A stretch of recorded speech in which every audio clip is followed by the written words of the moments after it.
This is John Groves coming to you from my home studio. For today's Bible talk, I'd like to discuss the Trinity.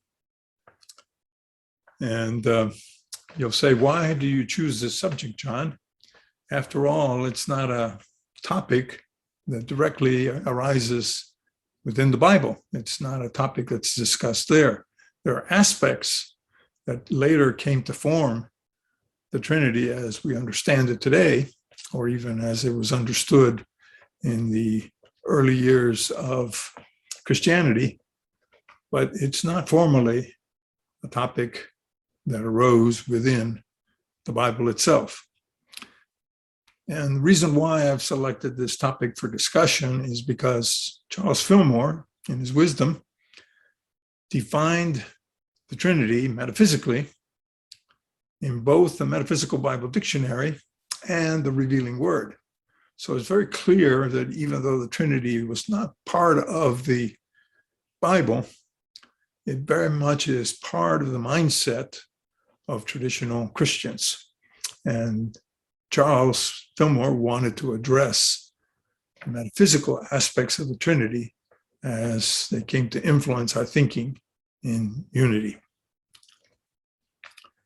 And I'll just jump right in there and let you know that the notion of Trinity as Father, Son, and Holy Spirit was the foundation for Charles Fillmore identifying mind, idea, and expression as the fundamental aspect of divinity manifested in our world. It's a way of combining thought and action in terms of what we know of our existence. Before we get very far with this subject, I'd like to share with you a painting. This is one that was completed, one of a series of 7 paintings. This is a painting that was commissioned for the convent of St. Dominic of Silos in Toledo, Spain, where El Greco settled. Dominikos Theotokopoulos was a Greek artist born in Crete who spent time in Italy perfecting his craft and then ultimately settled in Toledo, Spain, where he created some of his greatest works. And here in this painting, we see the 3 traditional aspects, if you will, of the Trinity. We have at the top in the center, a white dove. This is the image for the Holy Spirit that's described in the account of Jesus's baptism in the Jordan River with John the Baptist. And then in the center, we have God the Father dressed in a white robe. And it's a white person with a long white beard. This is a very traditional view of God the Father, somebody who, quote, looks like us, or could be seen to be indicative of the kind of authority we'd like to see exercised. And one curious element in the painting is the headgear that the Father is seen wearing here.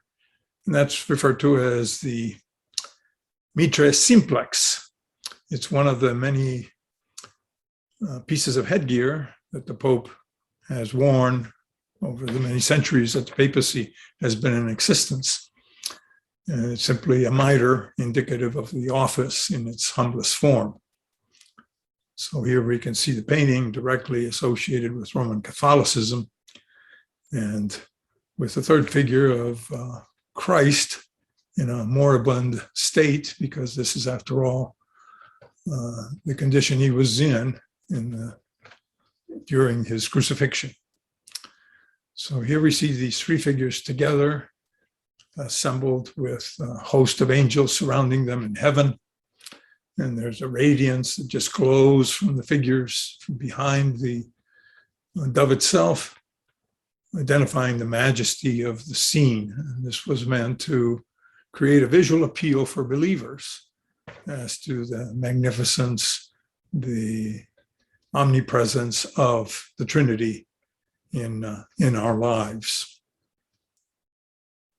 The Trinity was actually adopted as a theological precept at the Council of Nicaea in 323 of the Common Era.